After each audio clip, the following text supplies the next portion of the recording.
right, welcome to What's in the Box, episodes of horror with Donna and Eric. I'm Donna, And I'm Eric. and today we are going to go over the book, The Amityville Horror by Jay Anson. So this book actually didn't take me very long to read. It only took me a couple days. I don't want to say bubble gum, but yeah, it Yeah, was written in a style that you could yeah, consume quickly. yeah. I mean, it was 300 pages because I did read the prologue and the after the epilogue. Um, and there was also, was it the prologue? I read the preference as well, the preface. Yeah. Sorry, preface, by the Reverend John Nicola. Yeah. Um, So we're looking at about 320, yeah, something like that. Yeah. yeah. So I mean, of course, you could skip those parts, but I like to always read the forewords or the preface or the prologue and the epilogues. I wouldn't do that in this case because this book is a true, I mean, we talked about it in the genre thing. It's kind of a true crime thing. It's a factually based story. So Yeah, you having both of those, it kind of helps set the tone for what you're about to read. And yeah. did you find that? I mean, when you went into this book, were you going into it going, I'm reading fiction or I'm reading, a retelling of something that even though I don't know if I believe it or not, somebody believes as a factual thing. How did you Yeah. approach it? I was going into it as it was going to be just a book, just a fiction, just a story, just fiction. Um, but what it ended up reading like to me, and this may not make any sense, but it read to me, I read it almost like I was reading an episode of Unsolved Mysteries. Yeah, it was like listening to a podcast, like a true Yeah, crime podcast. yeah, Yeah, definitely. exactly. Yeah, this Um, book is almost 100% telling, not showing. yeah. So So I found that really interesting. And I think it just made me read it faster. mhm. Um, Yeah, I definitely understand what you're saying. And the reason I can tell that for sure is that I didn't just read this book. I listened to a section of it because I had a long drive one day and I knew I was going to fall behind. So I found it on YouTube. Somebody, the publisher, put it on YouTube. oh wow. So I listened to half, not even half. I'd say I listened to 100 pages, the guy reading it, and they found somebody that sounded like he would do true crime podcasts, and it came across as a true crime podcast. So if you're into that, you might like the telling. Um, I started tuning it out and went back to the book, Yeah. but it was nice to have that option because I was on, like I said, a long drive, and I didn't want to fall behind, which I knew I was going to. So it was interesting to see the two perspectives. But yeah, once you listen to it, it definitely sounds just like you explained it. Yep. I could like just picture, what's the guy's name? I forget, the host of Unsolved Mysteries. Um, Oh yeah, Walsh. yeah. Walsh, right? John Walsh. I could just, for No, some isn't reason, he the one that does the American Most Wanted? He's the guy. John Walsh was oh, was he? America's I Most can't Wanted. remember whoever. I forget who did Unsolved Mysteries, but I just, for whatever reason, I could just picture that guy in my mind, Yeah. and I could hear his voice because I used to watch Unsolved Mysteries all the time. You Um, know what? That was one of my favorite shows growing up. I loved Unsolved Mysteries. Let's see. yeah, John Walsh. That's right. He was America's Most He's the one Wanted. that had that terrible story. His child was killed, and then he Yeah. goes and does the show because he's trying to catch more criminals and stuff. I'm trying to look up the dude's name real quick. Um, is it Robert Stack? Yes. Yes. That has Yeah, to be it. Yeah. yeah, Robert Stack. That's it. Yeah. Yeah, yeah, he had that cool voice, and he was dressed in a trench coat, and he'd Mm, come out of the shadows, like you said. And yeah. yeah, yeah, I was a One big thing fan. I do want to say before we get too deep into this episode is I just want to let everybody know we're not discussing whether or not the events in the book actually happened. We're discussing the book. We're not going to debate on if we believe that this really happened or if the Lutzes were just a hoax. So just keep that in mind. This is not Although going to that be, may come up. it will come up, I'm sure, but that's not what we're going to, what the Yeah, whole I mean focus the is. whole. Yeah, this isn't a Amityville horror podcast. This is how Yeah, these books influenced horror and our generation of independent, writers and right. creators and stuff. So yeah, Right. 100%. And also, which we never do, and we probably need to, we are going to deep dive. So if you haven't read it or seen the movie or don't have a clue what's going on, you are going to have stuff spoiled because we will discuss some of the deeper parts of the thing. So you've been warned. Yeah. Yeah, so I just found this book was fun Mm-hmm. to read. It was interesting um, because in the copy that I have, there was like drawings of like the house, Yeah. almost like blueprints. So it was really fascinating to see that. And then it was interesting, not interesting, but informative because when I was done with the book, I actually went and did a Google search just to see what I could read about the Lutzes because everybody's heard of Amityville horror and stuff, but how many people have actually like searched out and you know went and researched? At least I haven't. And so I found some interesting things. Like you can't find anything online about the kids. Like Yeah, I thought that was something that was a little more interesting. I would love to go back, or not go back, but I would love to hear their side of the story over the last, say, 10, 15 years and see if it still matches with what the book, has it portrayed as. yeah, Do they still remember it this way? Do they have any recollection of this stuff happening? Because some of their reactions to the stuff in the book are downright unbelievable. yeah, So yeah. I, So I would be interested. yeah, I searched. I mean, you can find obviously you can find their names online, but you can't really find any recent pictures of them. Um, I If don't I'm even. if I'm right, I was gonna say, I think they changed the name in the book of the real people. Maybe of the kids they did, but I know that the George and The parents, Kathy or Caroline. Kathy. Yeah, Um, it's Kathy. yeah, I know their real names, so maybe they did change the name of the kids, just to, which wouldn't really It make just says any. it. That Yeah, you're right. it wouldn't make sense to change the name of the kids, because if they keep the parents' name the same, so Right, but right here it says the names and some identifying details of several individuals mentioned in this book have been changed to protect their privacy. I assume that that would probably be the glass, window pane guy, the cop, maybe, yeah, maybe the priest. I'm not 100% sure. Uh, Probably the priest though, because I think you and I are both going to have some things to say about him later. okay, Maybe the girlfriend and the guy that works for the Lutz. Um, but yeah, maybe I don't know. Maybe I would at the time you wouldn't think they would worry or think about their kids, being public figures and stuff. But that would be an interesting thing to figure out which ones they did change and didn't change. But yeah, yeah, I think you're right when you said that with the parents. I don't think they would have changed their name. That doesn't make sense. yeah, yeah. And reading the epilogue, I believe it was the author that wrote the epilogue. Um, I think he said it was something like 45 hours of recording of George and Kathy Lutz is what this book is based on. Yeah.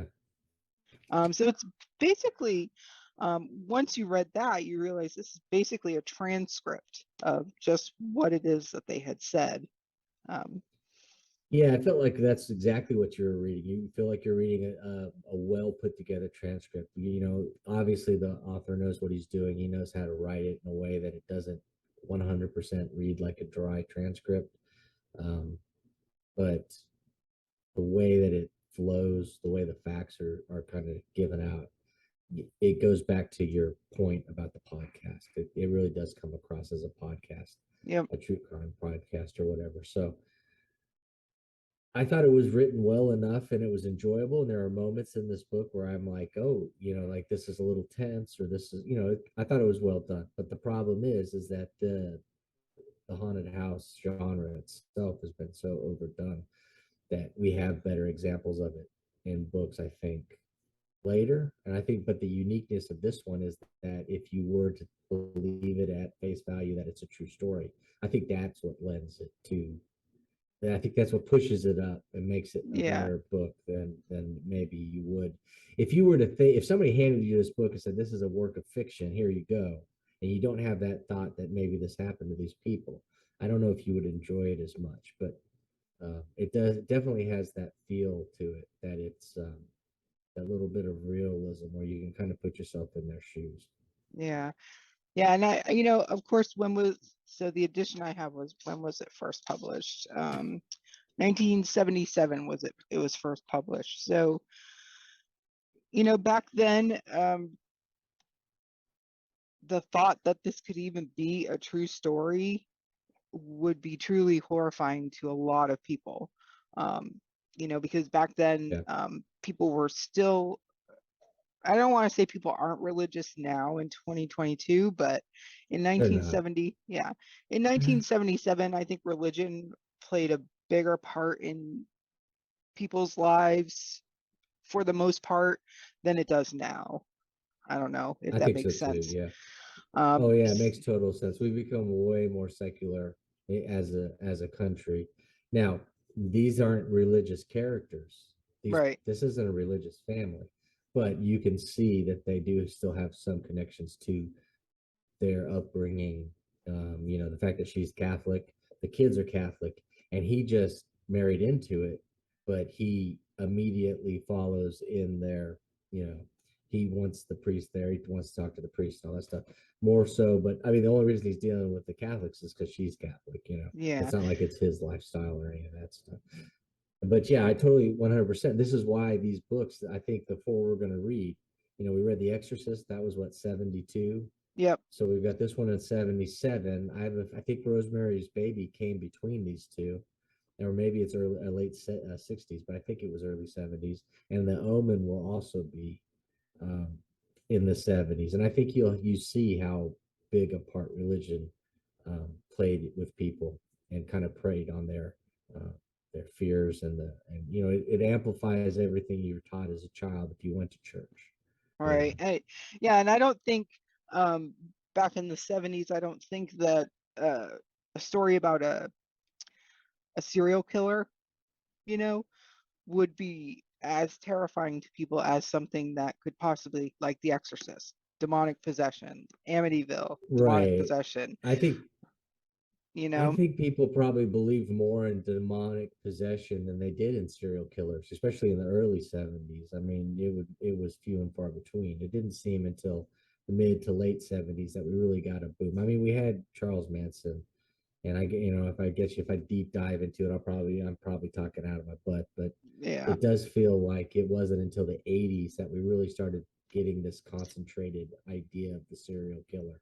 And then looking back and seeing other people that had kind of done some of this stuff and gotten Yeah. away with it at the end. Yeah. Well, But you yeah, look at I could it, easily see. yeah. I mean, if you think about it, in the 80s, technology is starting to get better, so the police and whatever are able to connect more murders. Right. So there's been serial killers since forever, you Oh, of know? course, but they were able to get away since they were able to simply just move. Go Yeah, to a new town, you start it up. They don't have none of yeah, the police stuff is connected. There's no FBI right. chasing it. That's why the show Mindhunter is so fascinating to watch as they slowly start to set that up. If you haven't seen Mindhunter and you're big into serial killers, go to Netflix, check out the Mhm. first two seasons. You'll love it. Yeah. So what was your favorite part of the book? Let me see if I wrote that down because I know we have our questionnaire here. Oh, you know what? I actually did write something down. Let's see. Oh, okay. My favorite part, the part that I thought was kind of the not the scariest, but I guess it had that moment of whoa. When so we had the setup of the priest. The priest comes and he's asked. I thought that was crazy too, that they bought this new house and the first day they move in, they have a priest show up to bless the house, which I didn't know was a thing because I wasn't raised Catholic, I guess. I didn't know you asked your priest to come bless your house just to do it. You know what I mean? And so Yeah, he comes and blesses the house, and then he gets sick after he has a couple of experiences where he feels like somebody's telling him to get out of the house, and he feels like somebody did like touches his neck or his back, and there's the fluctuation of temperature and stuff. And then he gets the flu, and then every time he talks to this guy, he gets sick again. And by the third time, when he's talking to just a different priest, and the priest goes, "Oh, somebody called. They said you would know who it is. Stop talking to George Lutz or whatever." I thought that was a cool moment of the book. But it Yeah. really hammered home that you have this entity that's possessed this house, and yet it's still taking the time to terrorize this poor priest. I Yeah. thought that was a cool part. I really enjoyed the Jody aspect. Me I too. thought Yeah. she was really cool, or he. I don't know for sure. I mean, I don't. It doesn't matter with it. It was a pig, so I Yeah. I guess it think is a Missy female. referred him as he. Did he? So So yeah. yeah. So I guess he must be a hog, but still, little beady red eyes in the window, running around in the room with them, freaking the dog out. So I thought Jody was pretty cool. You know what? I'll tell you this. I'm really interested in watching the movie. It's been ages since I've seen the movie. I don't remember how they did some of the stuff that's in the book. Right. So I'm really interested, and I really like to watch the first version. Yeah. Um, and see how they classically handled it. Because I bet you that movie came out a year or two after the book. So we're looking at probably 78, 79. Well, funny you say that because in the back of my book, there is a page that says, send us this coupon and you'll get updates on when the motion picture is coming out. And Oh, it says wow. it's, That's awesome. yeah, and it says opening in spring of 1979. So it's funny you said that. Um, That's awesome. because I like Yeah. to look at the pages of these old books because they have those um, order forms, and I just I like loved that. looking at the $1.95 for a paperback. Yeah, But I used yeah, to. That was my favorite part of getting a paperback. You read the story, but then at the end, there's this treasure trove of writers you've never heard of yeah, and things like that. I loved going through those old ones. Now it's not the same, but when I was younger, I always thought that was amazing. But now you just jump on the internet and you can find anything. So, right, right, but yeah. But back I then, thought I that, always thought that was cool. That's really cool that you have an ad for it because mine's boring. I've yeah, got an edition that came out, I think, in 2000. It looks like 2005. So I'm like, there's nothing in there except for some notes from somebody else who read it. yeah. But I just So, thought that was pretty cool because it's just send us this coupon and you'll well, get. what was your favorite part other than the coupon? Because I know what did that that was say? actually pretty cool when I found that. I was like, oh, that's wow. Um, so my favorite part was, and this is gonna sound kind of weird, but my favorite part was when they were describing them setting up the Christmas tree or setting out the ornaments. Yeah, Um, and the reason why I think that was my favorite part is because I expected something to happen to George's grandmother's. I guess it was the topper of the tree. They didn't really yeah, say that it was a topper. They just said it was like gold and something. right. So I was really, really expecting, oh, something's going to come through and smash all these ornaments. Yeah, Um, and then I thought they were going to blame the kids because that was a big yeah, theme up to that point was the kids kept getting blamed for for everything, and I everything. kept thinking, oh my God, one of these kids is about to get his butt handed to Yeah. him. So not only did I have the anticipation of something happening to all these beautiful heirloom ornaments, um, but I think it also showed um, the solidarity of the family, even though they were falling apart, because it like described how George would like unwrap the ornaments and place them nicely on the towel. I think he had put out towels. And first in my mind, I'm thinking, why are you putting all these glass ornaments just laying on a towel on the floor? But whatever, it was the Was it 70s. was that because I'm trying to think because at one point didn't they have the door open or a window open and everything got kind of wet? Is that Yeah. does that tie into that or do you No, think they're just putting it down on towels? no, he was unwrapping them because I guess the next day her brother was bringing them a tree. Oh, that's Um, right. They've got the ornaments out a whole day in advance. That's right. yeah, See, that's the problem when I listen. That section I listen to, so it's not like burned into my brain like when I was reading it. So yeah, yeah, yeah, totally right. Because that's a weird dynamic too. That whole in-law breakdown, how close they were, yeah, but how far they were. That's another thing, though. Does this book exist in today? I mean, it needs to be set in the 70s and or early right. 80s at the worst. Yeah. So, but anyway, so yeah, you're right. I'm sorry, I interrupted you. You're No, talking that's about okay. the Yeah. So the ornaments. Christmas ornaments, and then of course Jody. I just could see in my mind when they were describing how there were hoof prints in the snow from the pig. Yeah. I could like see it in my head, these frozen, and then I guess the next day they were still there because they were frozen. Um, so yeah, and like you had said, I'm really interested. I have seen the original Amityville, but it's been forever. And I'm like, I don't remember any kind of pig being in the movie. See, I didn't either. And then I was thinking, well, are we going to get red eyes? Are we going to see the hooves? Because the way they did the hooves initially, right? If I remember, which is this sucks because we just read it, but I'm thinking we were told that there's hooves printed in the snow, but at that point we didn't know about Jody being a pig. Right. We always thought Jody was just another kid that she was imagining. I just assumed it was a dead kid that she's talking to. And then later she's like, oh, Jody's a pig. And then you're like, oh, Yeah. then that ties it back in. So initially, when we're told that there's hoof prints in the snow, we could easily jump to the conclusion that we're looking at a demon or a devil or something of that Yeah, nature, because not an animal. Lucifer is supposed to have cloven Right. hooves, you know, And I so don't know how big that would have been in the 70s. I don't know if that's something that would have popped out or if that was like a subtle something that they just put in there. You know, and I just don't know. We've discussed how they were obviously more religious then, but between The Exorcist and this book, it feels like they're trying to tell us in the 70s that they not turn their back on religion itself, but that all they did was look for scientific explanations for why anything was happening. They did not ever just jump in and go, oh, this house is haunted. It right. was always, they were like, oh, you need to go talk to these professional psychic, whatever they were, Hmm. paranormal specialists. They will come and they will run tests on your house and do all this crazy stuff before we'll even admit that there's a chance. We don't care that one of our priests are melting. We're going to make Yeah. sure you run tests and stuff. I was like, and then that made me think of The Exorcist, which was the same thing. The guy's Right. like, I'm a psychiatrist. I don't care. I'm a Hmm. priest. None of this is real. I don't believe any of it. It's nonsense. And so they both had to get to that breaking point where they would turn and actually accept the supernatural. Where I feel like today, I told Don, I said, this book should be 2 chapters long. Chapter 1, I moved in, discovered it was haunted. Chapter 2, I moved out. Yeah. And that's it.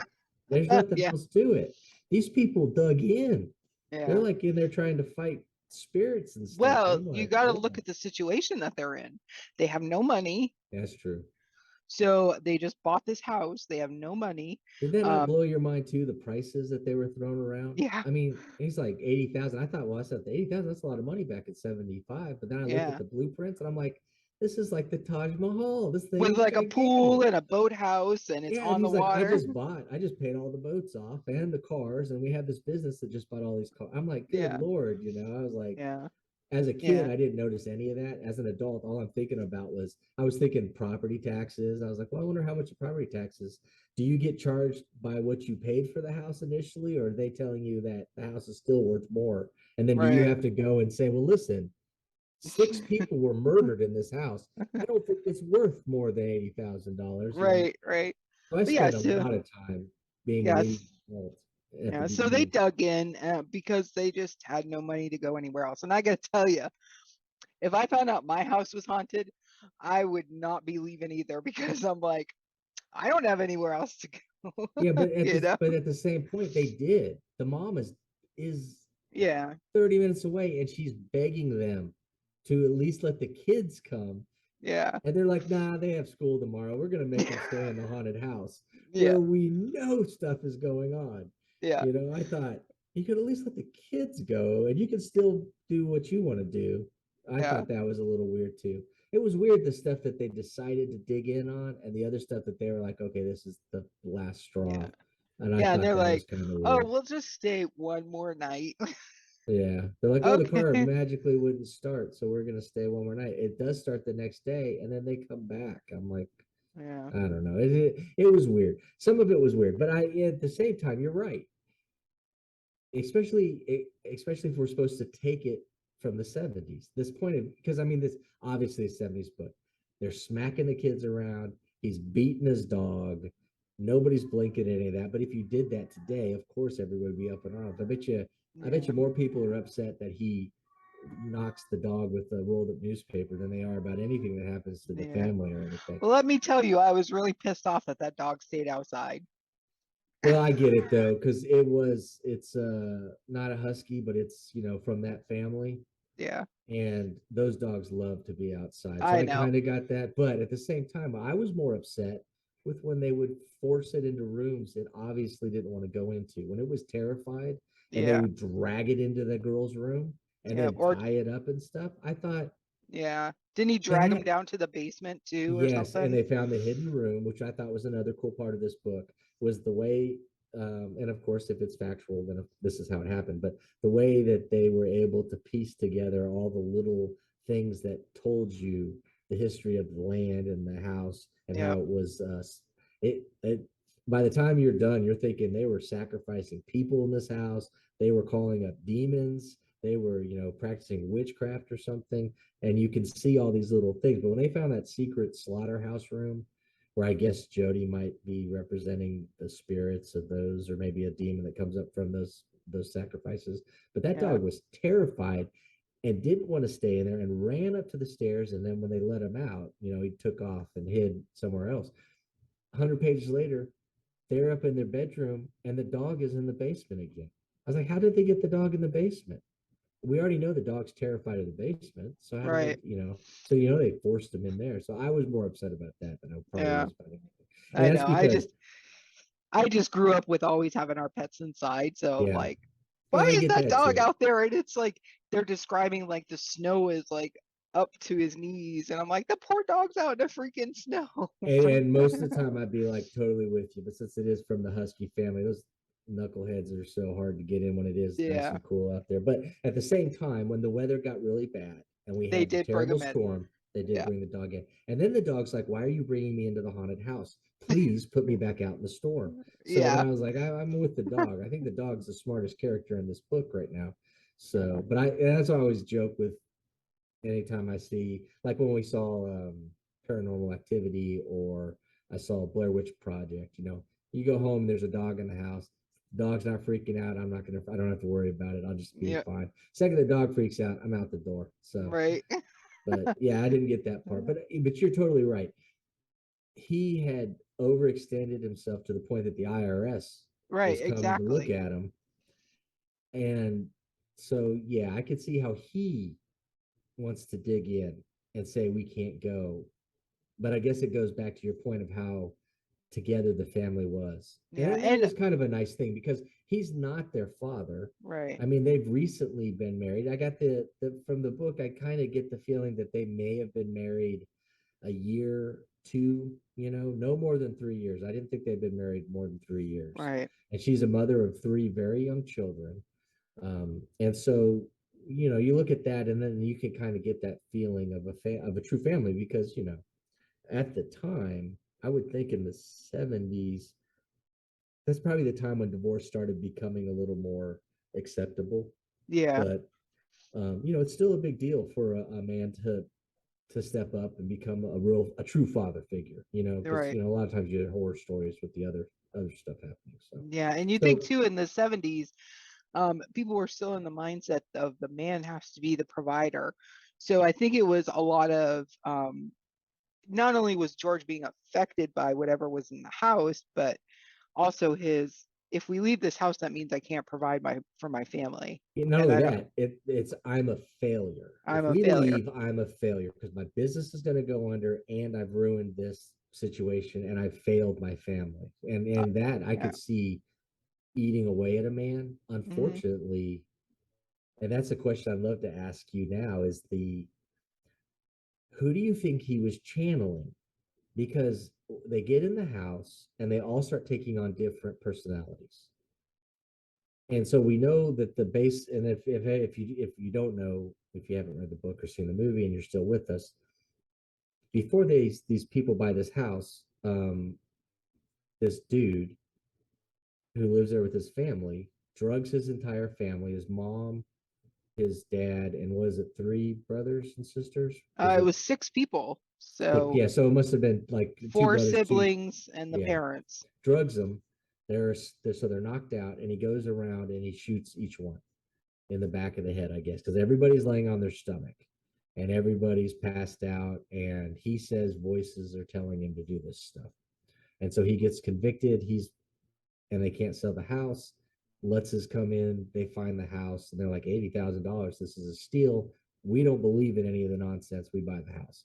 The second they move in, they all start acting different.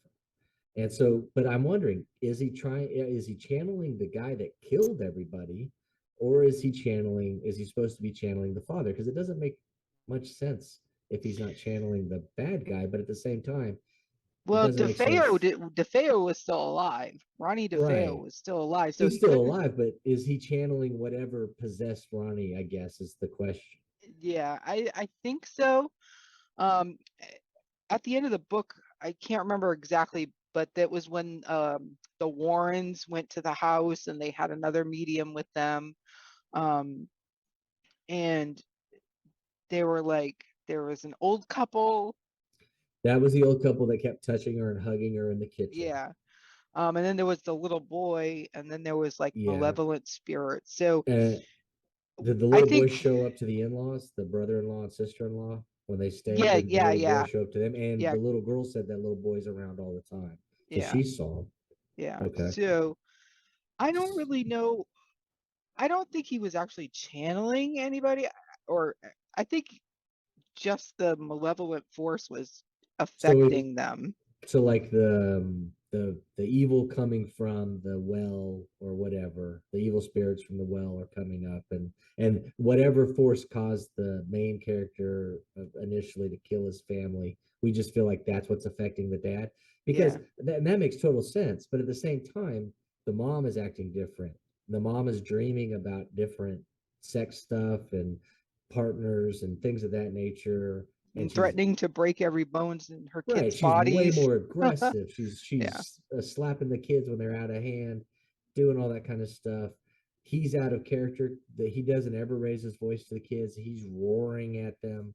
The The kids boys are themselves. fighting. Yeah, not only just fighting. I mean, like the one of the craziest scenes in that book is when she runs into the playroom and the two kids are beating the s out of each other, and the little girl is sitting there grinning like the Cheshire cat, Yeah. kind of rooting it on. Hmm. That's out of place for all three characters, if we to believe what they put in the book. And Yeah. so you can obviously tell that there's something there at play, but then at the same time, and you know what the problem is in my head, I'm running it as if, because I think I haven't seen the Ryan Reynolds version of it, but I have seen the ads and stuff, and it feels like they're trying to make, when the family moves in, they try and make the dad in the movies play just like the Lutz character that kills his family. And and I think it ties into when George, there's Lutz, the Lutz, not Lutz, whoever kills his family. Yeah, DeFeo. DeFeo. When Lutz goes to the bar for the first time and everybody's like, that's the guy that just killed his family, you look just like him. It kind of puts that in your head that he's channeling that same Yeah. thing, but then the whole family's affected too. But then you also, like you said, there's spirits all through this house.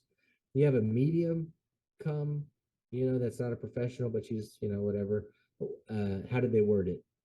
That she was a Uh, sensitive, something like yeah, that. sensitive. Yeah. She was like in the house for like 20 minutes and she's like, I got to get out of here. This place is terrible. But she'd be Yeah. like, there's something here. There's a spirit here. There's something terrible here. And then she's Mm. gone. She wouldn't even go upstairs. And then, so you can tell there's a ton of stuff going on in this house if you were to Yeah. believe that kind of thing. But I mean, instantly that dad is freezing to death. He's constantly feeding the fire. He's not showering. He's not taking care of himself. He's not Not going to going to work. work. Yeah. All of those things made me feel like he himself is possessed, Yeah. but we're not getting any voices. They're not talking about any of that kind of stuff. So I guess even though I haven't seen the movie in forever, I must have some lingering memory of those movies, Yeah. because that's immediately in my head. I kept not confusing it, but thinking, well, is he supposed to be channeling the guy that's in prison, or is he channeling the father? Because you I guess you kind of want to, when you think of the possession and all that stuff, you think they're channeling a personality. Right. Yeah. So, and it's funny when you mentioned that he went to the bar and the guy was like, "Oh, you look just like him." So when I was done reading the book, I told you I googled DeFeo and I googled George Lutz, and they do not look anything alike. See, did they? But they well, did they both have like beards? I guess They maybe had beards and hair, but so pretty much so did every other guy in in the 19 in 70s. the Yeah. 70s. They had the beards and the shaggy hair, you So know, then the question is whatever possessed the Feo, is that changing the facial right? features. Making well, not yeah, just maybe the appearance. Yeah. Maybe some sort of I can't think of the word. I was gonna say blurring technology, but that's stupid. That doesn't make any sense. But you know what I mean. Where Yeah, like yeah.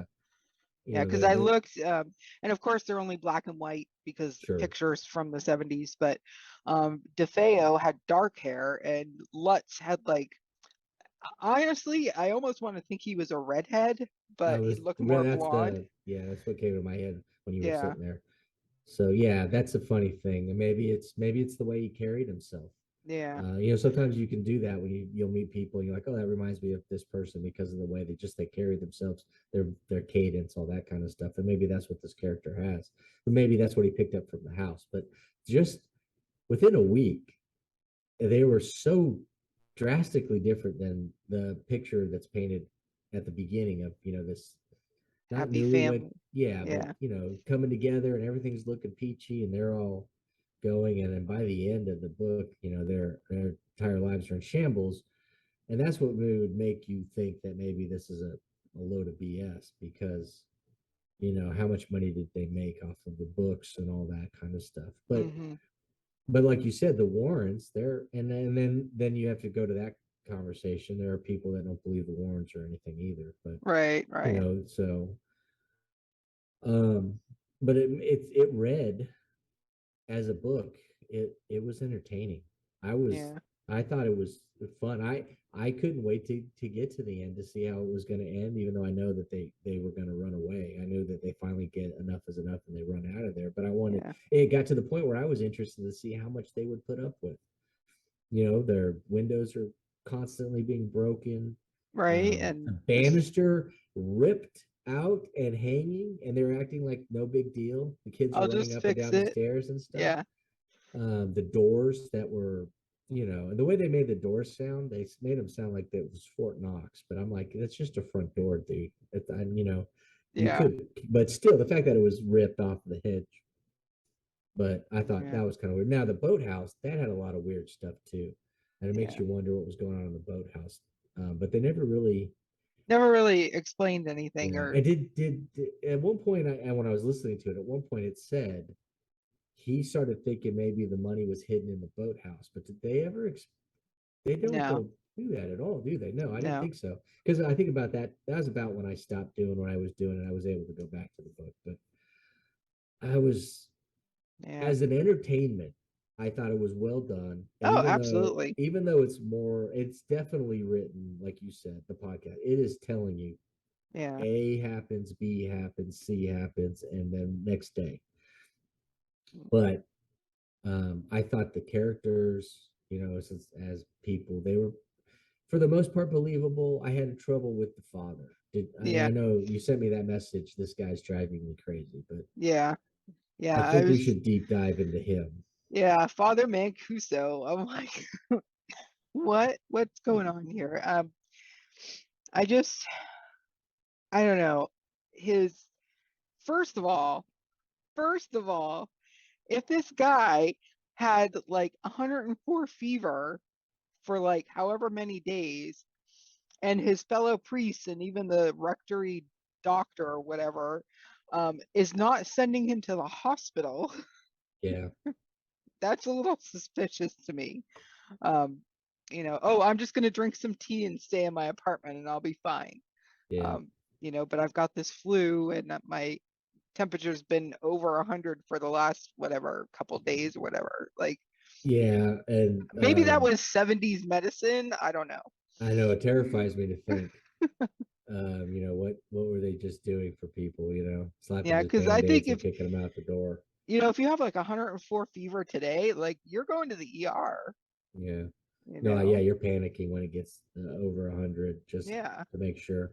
And you know what? But see, that's the weird thing though. I personally wouldn't have at any point until I had a kid, and that's Yeah. when you start really freaking out. But yeah, he should have been at least checked it a little bit. I mean, the fact that they just were blowing everything off. I mean, the guy's got sores all over him, and they're trying to tell him that, oh, you're doing this in your head. They believed more in the power of this guy's mind than they did that there's a chance that the house was Yeah. possessed. And they Yeah. kept just shooting down everything. And then he himself, he was like, I'm probably just imagining everything. Yeah. And, It's like, just him going through and saying, several times he admitted or said, or some way intimated that he knew there was something wrong with this house. yeah. I mean, the But fact that he's like, oh, I should have told you, but I got distracted. He does that yeah, like 3 times where yeah, he's just like, oh, I should have said something, but then it was bingo night. So I didn't, yeah, you know. yeah. Or I'll call him tomorrow, and then he doesn't call him. And then that's the other thing is he tried to call or they tried to call him, and there's constant phone issues. And I, when it rings and nobody picks up, okay, I'm okay with that. But there were tons of times where it would just die in the middle of conversations, or he would get where it's static or just dead line, and then he would call the phone company and they'd say, no, the line's fine. He should have been in a car Yeah, driving to the house. yeah. To check on So these people, yeah, you I mean, know, if he really cares, and especially I since he was thinking, oh, the demon or whatever doesn't want us communicating. yeah, it should have been his first thought is Mm-hmm. that I think there's something in the house. It's terrible. It's stopping me from helping these people. Yeah, But now I'm getting a cold and I'm getting blisters and sores, and every time I try and talk to him, it's bad for me. But that's not the point, you know. This is, and I get it, it's human nature and all that stuff. But yeah, it was drastically different from the priests we got in The Exorcist, right. who one of those priests was completely ready to give up his faith, and the other guy is ready to go toe to toe with the demon. He didn't even care about, you know, he's like, Yeah. oh, we're gonna fight again. But at least they were ready to run in there and Mm-hmm. continue to check on the kid and all that stuff. This guy was like, I'm not coming back to the house. Yeah. And He's then like, to no have way, no how. his bosses say, okay, you are not to go back to the house, and we'll take care of it after they have a, paranormal investigation. Why aren't they sending a second priest to verify it? They should send a priest just to verify the first priest isn't crazy, Yeah. and then Or to he can go. verify that these people are okay. Yeah, but I mean, if you think that it's a load of crap, send another guy to go to the house, and when he comes back and says, yeah, there's nothing going on here, the first priest might, need some help. Then Yeah. that makes more sense than everyone saying, well, let's just hire some paranormal people and have them investigate it. And they weren't even, the church wasn't looking to pay for it. They're like, oh, you guys need to do this yourselves. Right. And then Right. when it really gets desperate, we'll talk about Yeah. it. So I thought that was and I was like, is this part of the 70s step away from the church? Maybe this is because you can see that sometimes in popular culture stuff like TV, movies, books, and stuff. If they Mm-hmm. all are following a certain path, and it seems like there is a step away from. There's like an increase in the horrific demon stuff, but also a decrease in people's belief and or trust of the church. Right. So it's like they're all end up being bumbling fools in a way. And then you're like, well, yeah, of course you would call them. These guys are a bunch of idiots and they're Yeah. selfish and they're all that stuff. And it made me wonder if maybe a little bit of that wasn't coming through. But because this is written in a way that it's supposed to be a transcript, it makes you wonder how much time did he spend talking to the priest and how much of that is just made up. Yeah. That's all Well, the question I had. so I saw something and I can't remember if it was in the epilogue from the author or if it was something I found online. But apparently it stated somewhere that Father Mancuso, none of that happened to him. He Okay. denies So that. he says none of it. Yeah. That's weird. Yeah. So then now we need to know if he's denying it happened, then we need to know how much of that is artistic license because it's a central part of the story. Yeah. So who told the writer that this happened. So that's one thing. So he recants his story years later or something. So Yeah. at some point he must have said something to that effect to make the writer think that, because I don't think the writer's just completely talking Yeah, out of his no, the butt. writer says that he did talk to the priest. So everything, I guess he even went so far as to say that the Lutzes didn't know anything about what happened to the priest until the book was released. Um, but somewhere it must have been in the Google search I did that Mancuso says, "Oh, he took back everything he said," basically. Yeah, Um, which makes sense because I'm sure, like most people, I'm sure the priests kind of frown on you talking about these things. yeah. So, yeah, Another their thing that group. for the priest that really gets me is so apparently whatever was in the house followed the Lutzes because there was at the end where they were at the mother's, they had the levitating and the slime. Right, Yeah. right. But then they moved to California and nothing happened to them. And they're like, I forget which priest it was. It was one of the chancellors or whatever, one of his bosses that said, "Oh, it's because they can't go over They water." can't cross water. Yeah, and I think that's true. I think that's actually Yeah. something. That's something they believe that a body of water, circle of salt, that kind of stuff will stop a demon from chasing you down. I want to say I've read that before where there's a, and I'll have to look. I want to say there's a story about a saint who uses a body of water to protect himself from a demon that's trying to do harm to somebody else. Yeah. So I could see But that. but Oh, and it's not just a body of water; it has to be running water. So it has to be like a river. It can't be like a pond or a still thing like that. It but has to is be something there like that. so okay, I'm not good with geography and I'm just being devil's advocate, no pun intended. So there's not a river completely dissecting the East Coast from the West Coast. That is true. So a demon could find its way to California without having to go over running water. I'm wondering if the Colorado connects to enough smaller rivers that it does Maybe. stop it there. There is I think that might be the point right there is where Yeah. that's where, and so if they would have gone to, say, maybe they just go to Tennessee or Texas or something, then they're screwed because they didn't go Yeah. far enough. But and we don't know if demons understand up and down. Yeah. So they True. could hit that and just stop at that point. But yeah, you're right. There does seem to be a little bit of BS to that story. But the thing that I think is funny is that they went from we're not doing anything to they gave it all back to the bank and ate a chunk of that cash and said, and that makes me wonder how much did they make for the movie rights and the book rights and all that stuff. Yeah, because apparently or supposedly they left with like nothing but the clothes on their backs. Yeah, yeah. And At that they one point, apparently never went back for any of their belongings. They just it makes you wonder though, because then I should know this, but I don't. I wonder if anybody ever bought the house or if they just tore it down. no, the house has been bought. And actually from what I read, it's actually been remodeled so it doesn't look like the original house anymore. Wouldn't do it. Yeah. Just to, and Yeah, so no. I mean, the fact that there's a well in the basement that's in a secret room, Yeah. and you can't seal that stuff up. I don't know. Mm, I wouldn't take a chance. But yeah, this is one of those books where you're like, I don't get how they lasted as long as they did. But yeah. overall, I enjoyed the book. I thought it was really good. I thought the characters, for the most part, I mean, it definitely had the feel of the '70s to it. If Yeah. you grew up in And the that '70s and cop, '80s, let's not forget the cop. yeah, the Um, cop. who's like seeing this weird stuff in the windows. He's seeing the like Yeah, the the dad mom. running around the windows, throwing the windows open, Yeah, um, and yelling. And then he sees the wife, the mom going through and closing them. yeah, and he's like, I don't Get really want out. to bother this. Yeah, I don't. You know what? I'm just gonna keep on going. Yeah, you and he know? even said he thought something was wrong with the house. Yeah.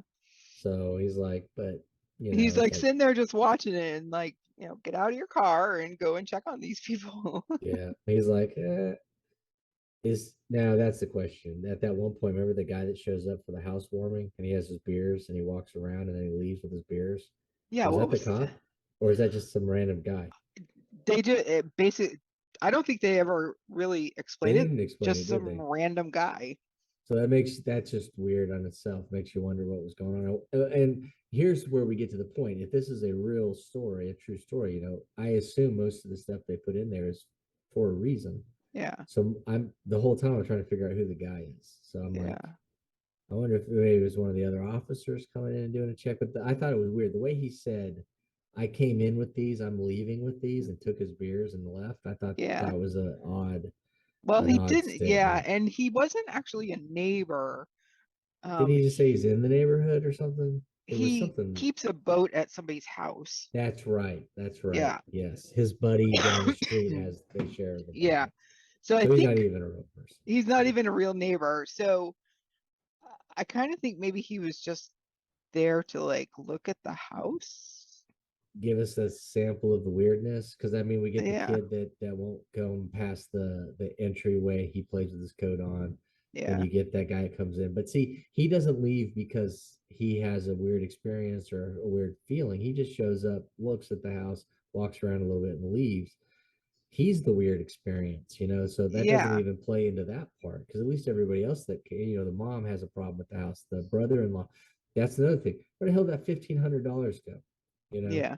that's a weird point. I mean, why would I mean, I guess the demon takes it because he knows it's going to cause issues, or the ghost or whatever, but Demons have bills too, Eric. obviously. But then, he's in the room where the old man and lady are, the spirits. Yeah. It makes you wonder if the old man had something to do with taking it. Maybe they thought rent was due or something. But it was just odd that they took that. I mean, it's a crucial part of the story, And it but was then it odd never too. gets solved. Yeah. So again, it's like you said, it doesn't get solved. So it's an odd point that $1,500. Now, back in the 70s, $1,500 was a lot of money. Yeah, Um, you can and buy it a car just, for $1,500, I think. yeah, a brand new one, state of the Yeah, line, top of the line. So this $1,500 goes missing.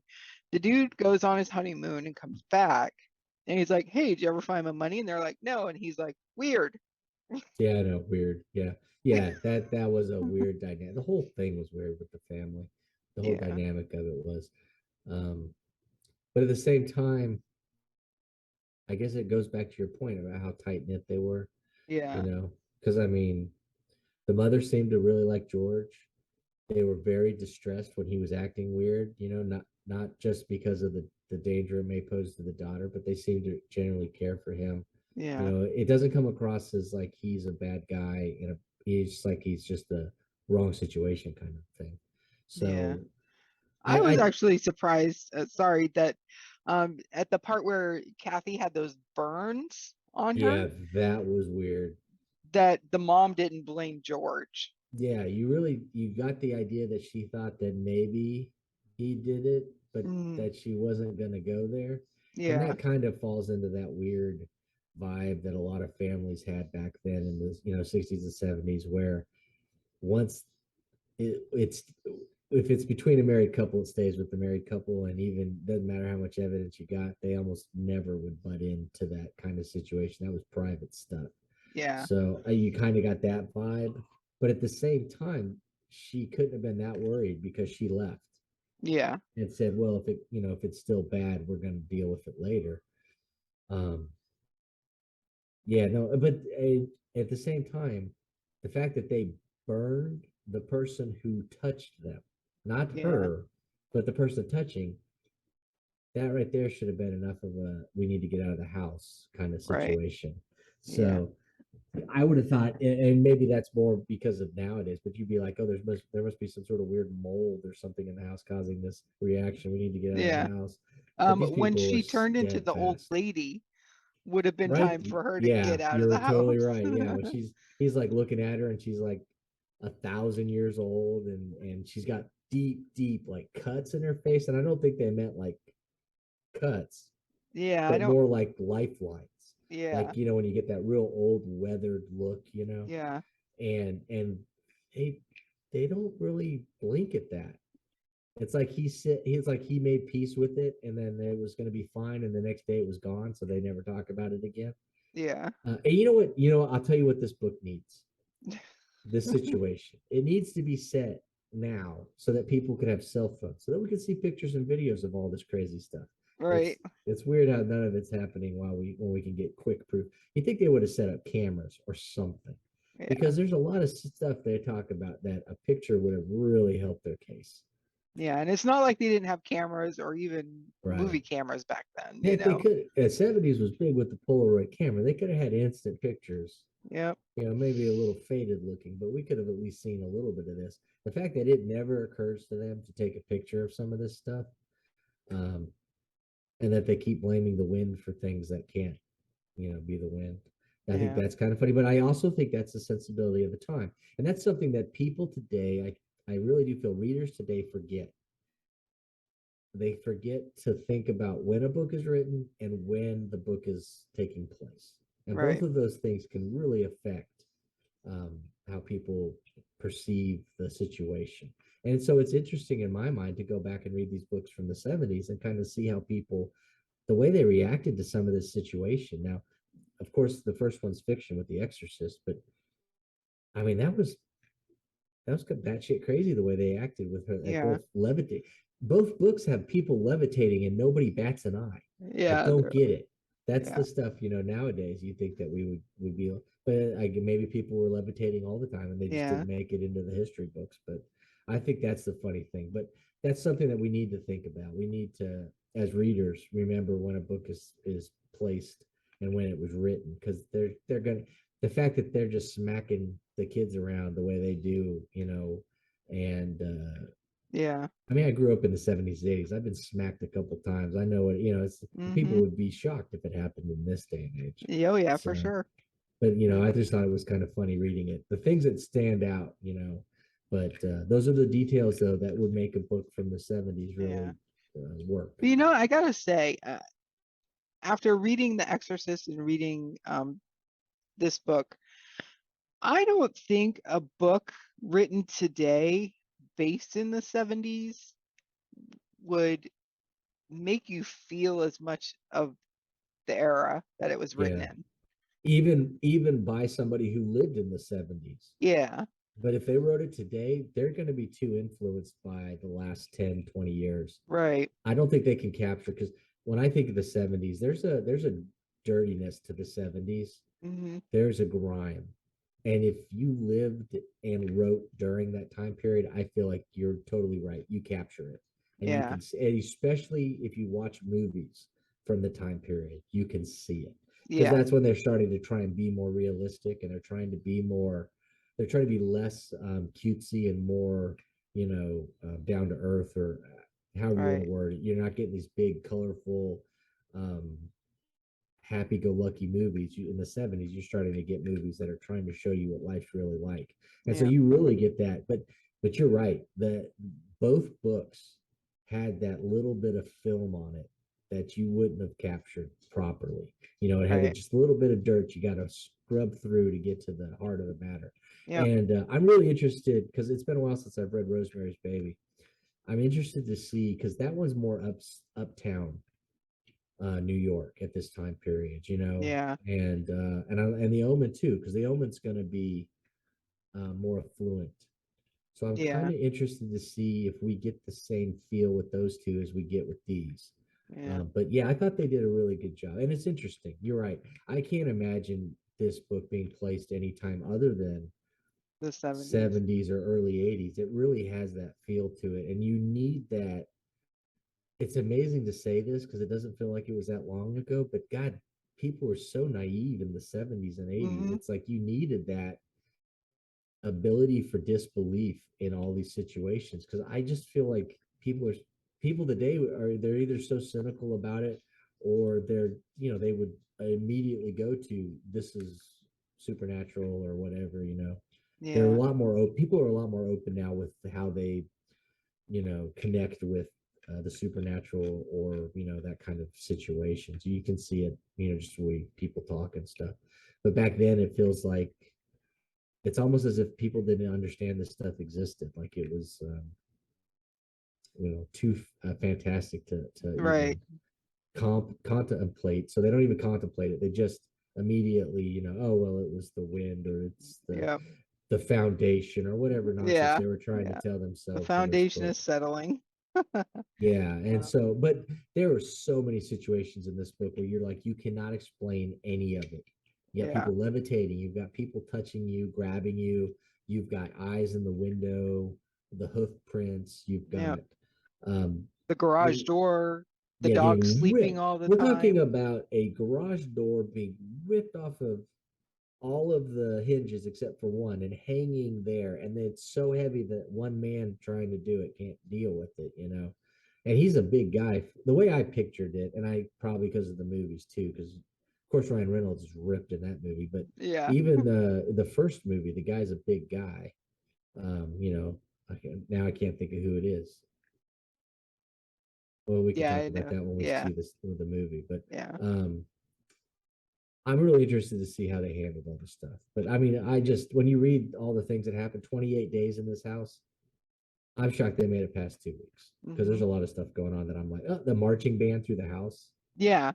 Yeah. It's like, and when they said that, did you picture like a marching band, or were you just thinking he meant a lot of noise, like a ruckus? I was picturing a marching band, like, Yeah.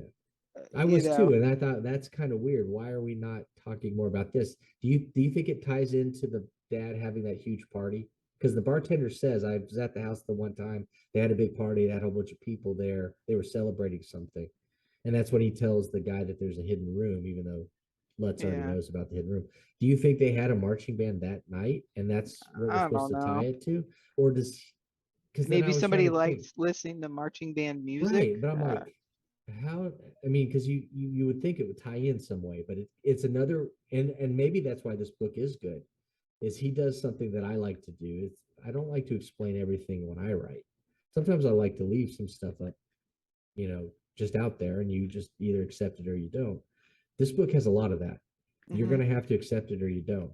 And if you accept it, then you're like, well, this is a lot of crazy crap these people are going through. And if you don't, then I think you might not enjoy the book as much. I Yeah. think you do have to suspend a little bit of your belief to really enjoy it.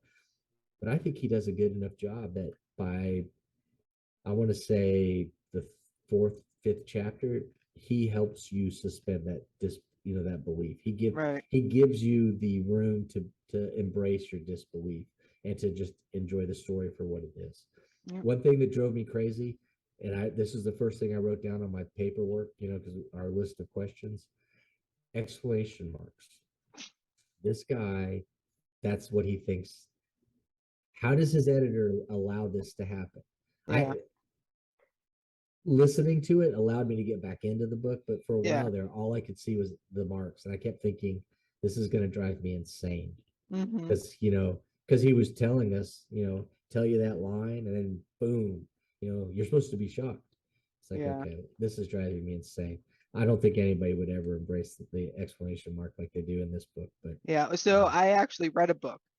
And I enjoyed the book, but there were so many exclamation marks, and especially in the dialogue, it made the characters seem very juvenile and Scooby-Doo-ish to me. I know all I could think about was Valley Yeah. Girl. When you said that there's a whole bunch of exclamation marks, then I hear their voices, Valley Girl voice, the Yeah. whole time. I So there That would was drive just me insane. the book, and it was like a 400-page book. So it wasn't like a short book, and there Yeah, were no, that would so many exclamation marks. And it's funny because when I reviewed it on Goodreads, I gave it a positive review because sure, sure. I did like the story. I made mention of the exclamation marks, and the author actually liked my review Oh, on that's cool. Goodreads, and I was That's like, always uh-oh, nice. I feel bad. And there's a second book. There's like a sequel to that book that I really want to read. I'm just hesitant because I'm like, is there still going to be all those exclamation marks? Well, hopefully they took to heart your review Yeah, and I and they wasn't went, nasty about it. I was just like, oh, there was sure, just, sure. too many Actually, exclamation marks, and it made the characters seem too juvenile, which they weren't children. Most right. of the characters were adults. So, You'll be shocked. People will do that in a review where they'll have not a throwaway line. It's an actual, critique, or it's saying something, but you do it in a way where you feel like, okay, I'm just going to put this in here. But a writer will see it and they'll be like, "Oh, I didn't even realize I was doing that," and they'll go back and check. Sometimes good writers will Yeah. and take it on the chin properly. I always enjoy. I get it. You know, if somebody reads something I wrote and they have that kind of response and they say, "Well, I loved it except for this one little thing," then it helps you. It should help you as a writer, at least Yeah. to look into it. Of course, then you want to talk to. I always just think, well, how did that get by the editor? That's all I keep thinking is Yeah. how did this get by an editor? This isn't just an editor. This is a publishing house editor. And this Yeah. guy is probably this isn't a fiction writer, supposedly. This is, true story. So it's like this guy knows better. What's Yeah. with all the exclamation marks? I was like, good lord, the 70s would drive me crazy if this was normal. Um, All right. You want to take a look at some covers? yeah, let's do the final bit. Check out the covers, and I think we're pretty good there. Yeah. All All right. right, so this cover I thought was terrible. Yeah. Yeah. It's pretty terrible. But you know what? This does remind me of the 70s. There are so many books I've seen from the 70s that have just this kind of, a little bit of writing on the front and Yeah. they're trying to grab you with The the flame line. devil tail. Yeah. I mean, that's the only thing that'll let you know that you're dealing with something demonic, I guess. I mean, the horror is in the title and but oh, Yeah. I love this. This is one of the things I love is here, more hideously frightening than The Exorcist. The 70s were perfect at pulling others. So they find a popular book, they would write a book, and then they would try and cross compare. And I always loved it when you got to the point where you got a book that lists like seven really popular books, and they try and tell you that they're better than all seven. Yeah. Those are fun covers.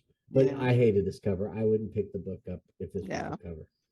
This This is a is the more modern cover. that's the one I have. That's the That's the one one you I have. have. Yeah, and I don't really like it. Yeah. It's If I don't know. I just don't like yeah. it.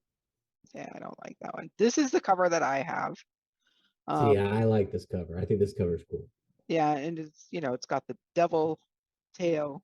Um, so yeah, I like I this do cover. love that with the font. I like the fact they have a little bit of the house there because the house is iconic, and Yeah. it makes you and you want to know what about this house. They even mentioned the house kind of has this look to it. Yeah. I like that they give us they they tell you it's a national bestseller, but they don't kill us with a ton of stuff. We get a little bit, from Kansas City. Start out here one line. I think Yeah. this is a really good cover, especially if you were thinking true crime, that kind of Right. section. Yeah, You would because gravitate towards this. this is the Bantam books.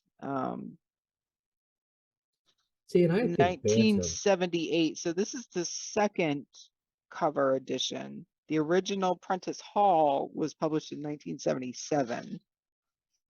and that might have been the hardback Yeah, because that's what they used to do back then a lot too. I didn't realize how many different companies had their little grubby fingers in everybody's books, but I know. This one is actually one that I like the best. yeah, actually, I do. I like the last one we looked at, but I thought this was a cool cover. When I found this cover, I thought, okay, this is pretty cool. I love the house. I love how the house takes up half of the thing. The inclusion of the flies I thought was important. We didn't even talk about that. That's Yeah, crazy too. Flies in winter, yeah, especially how cold they kept trying to make the house seem. I thought that was cool. I love that it doesn't have a ton of stuff on the front. Word just has yeah, that one more line, so you can obviously tell it's a reprint, of course, because it says it's a phenomenal bestseller. yeah, Um, but I do, yeah, and I love this one. Really embraces the tail. yeah, Really goes all out there. So I do like this one too. yeah. This one was a good. I think that one has to be my favorite.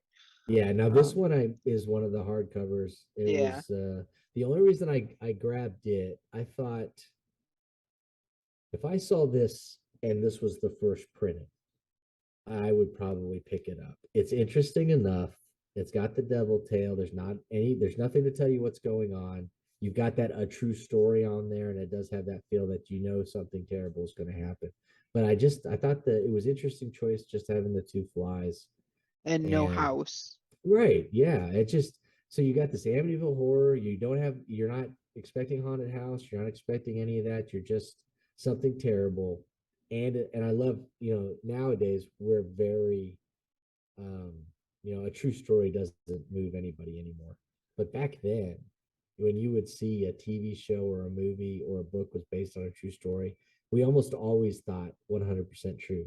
Yep. We never Yeah. realized that they were feeding us a line of BS for most Hmm. of it, like we do today. Today, everybody's so cynical. It's like, okay, what is this? Like the name is the Yeah. true story Amityville, and the rest of it's garbage. You know what I mean? Yeah. So I think that's cool. I liked it as that, but I think you're right. I think the that paperback was the best one.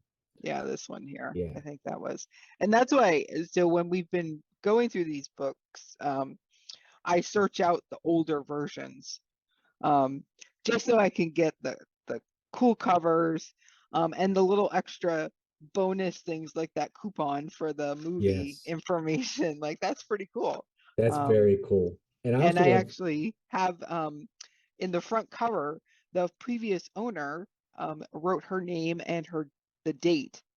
That's So cool too.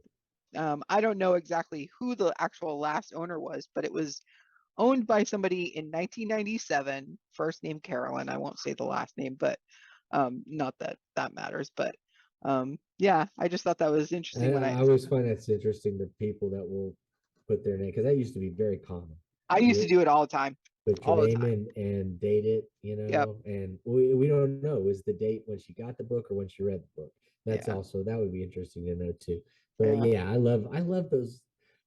That's what makes, you know books so much fun, and that's part of the reason I hate the internet as much as, when it comes to looking for these things, because it used to be such a fun activity to try and find these, Hmm. naturally. And so you Yeah. go to the used bookstores, you go to garage sales, you go to the big church sales or the library sales, Yep. and you stumble across something and you get all these, it's really cool. And I'm not saying it's a bad thing that I can go online right now and probably find 13 different versions of Amityville Horror and order them and have them at the house in a week. That's cool too. Yeah. But in the old days, it was cool to be able to, when you found an out of print copy of something, and it wasn't an Yeah. arm and a leg because you just happened to come across it. I do, and you're right. The old covers, there's, especially for horror books, the Yeah. old covers are just things of beauty. I mean, that's part of the reason I probably fell in love with the genre, was Right. just how amazing the covers are. And fantasy's the same way. It's hard to be around, if you were around in the late 70s and through the 80s, and not fall in love with fantasy books if you walked through a bookstore and just looked at the covers, because Yeah. they were so beautiful. Yeah. So that's our covers. One thing I want to talk about, is Ronnie DeFeo. He was sentenced to 6 consecutive life sentences. So he went to jail, probably 76, because this happened in 75, I believe. Um, Yeah. so 76 is probably when he went to jail. The man was married 3 times. Okay. He got married in 1989, um, to 93. Then he was married in 94 to 99. And then he was married again in 2012 to 2015. And he did die in 2021. Um, he was married Huh. 3 times. I was gonna say, I wonder why the demon didn't follow him, because he's just in jail in the same state. Yeah. But then you told me he got married 3 times, so I guess they came Yeah. back 3 times for him. Yeah. So So I'm just like, why would somebody marry somebody who killed his entire family and he's in jail and never will be out of jail? yeah, And for it to happen 3 times. that's a weird subsect of society. The people Well, that Manson love, was like had a lot of yeah, groupies too. Bundy, all these serial Yeah. killers have like fan clubs, and I'm like, I don't get that. Yeah. Their stories are interesting, and I like learning about this stuff. But yeah, I don't get that. Once you know they're a monster and that what they're capable of, I don't see why anybody would want to Yeah. snuggle up to them. And you But can't even, because they're in jail. Like, I guess there's conjugal visits, but I don't know yeah, I how don't that know. works. Like, how I often are they? Whatever. But yeah, yeah, I don't get it. But I guess they get to. on the outside say that they're married to somebody famous. And it's I not don't like know. he's got a lot of money. Right. Although I think like There must like be a book based on him that he got yeah. signed I'm off on. curious this I actually kind of want to get a biography, autobiography, whatever, on him. Yeah, it Um, would be interesting. You would think there'd be more information on his Wikipedia page, but yeah, um, yeah, I don't know. It's a very odd question. But yeah, there's that too. Why didn't the monster of course the well is in the house, the spirits are in the house. We do know that it followed them to the mother-in-law's house, yeah, but would it have stayed there if they stayed there? You know what I mean? yeah, Maybe if they were there for a month, it stops. So yeah. But I mean, if so, that's again another point. It affected them at the mother's house, 30 minutes away. It affected the priest. However, I mean, I know he wasn't that far away. yeah, Um, I don't know. Let's see, where does it say he was? Um, I want to say it was where an was he hour. in jail? Oh, the guy in jail. I don't know. I'd assume it'd be somewhere Yeah, near where he did the crime, right? yeah. So yeah, it's very odd. But as a book itself, I found the book entertaining. I So did. I I absolutely would. found it. It doesn't have for a book that's basically telling us everything that happened. It doesn't have any long, boring sections No. like Exorcist did. It doesn't go. It doesn't overly explain anything. Yeah, We've discussed it. There's tons of parts that you have no idea why they included in the book. It makes no sense, but yeah, it doesn't take away from the story, and it kind of adds to the mystery and the flair of the whole thing. yeah. I thought, I enjoyed it. So I absolutely enjoyed it. I couldn't put it down. I read it in like 2.5 days. yeah, Um, and that's only because I had to, do other adult type right. stuff, you Life know? got in the way again. Yeah. So, but yeah, So, I'm totally with you there. I think out of we've done three books so far, yeah, right? 3 books. Yeah. Yeah, I think right now so far this is the one I've enjoyed the most. Yeah, me too. I'm really curious to see which we're doing Rosemary's Baby next, the next Okay, book, right? Yeah. I think so. I think we discussed that one. I can't Yeah. remember because I think we threw the Omen in last second, Yeah. so we'll do that and see how that works too. But yeah, yeah, Rosemary's that would be great. I'm interested. I like that guy. Was it Era 11?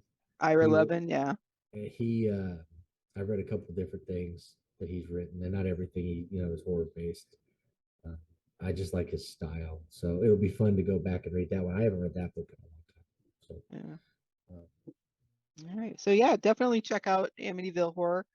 Um, A True Story by Jay Anson. You can't see it. I don't know why I always keep the books close to me because I like to like yeah, look at the pages and stuff. Anyways, yeah, check it out. It's a great book. If you're going in there to be terrified, I was not terrified at all. no, Um, so, but horror is all subjective. What I may not find terrifying, somebody else may. So, um, but yeah, I highly recommend it, especially for those who are just now getting into reading horror, whether they be a younger reader or just someone our age that's just getting into the horror genre. Um, it's definitely a good book to check out. yeah, I could see that handing it to somebody and saying, "Hey, check this one out. This is a good blueprint. This is what things to expect and build Yeah. off of it." Yeah, definitely. Yeah.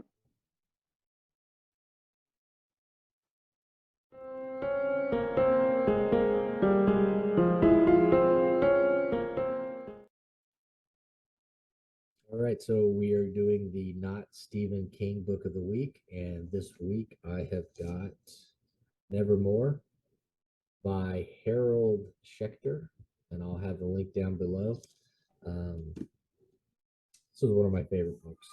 I haven't read it in a while, but it's still a pretty cool. I love historical fiction. This is taking place in Baltimore.